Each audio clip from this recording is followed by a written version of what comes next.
কবি অপূর্ব দত্তর শিক্ষাগুরু।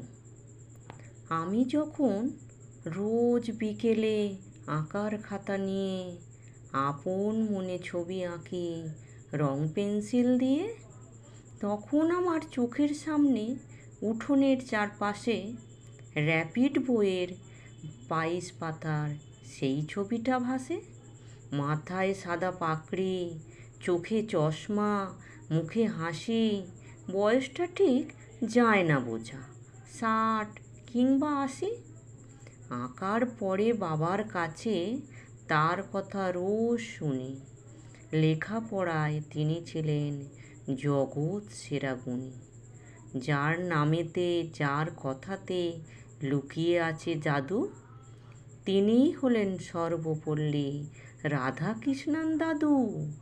প্রতি বছর সেপ্টেম্বরের 5 তারিখটি এলে আমরা তাকে বরণ করি সমস্ত কাজ ফেলে। মা বলেছেন তিনিই হলেন শিক্ষকদের গুরু, তাঁকে প্রণাম করেই আমার সকল কাজের শুরু।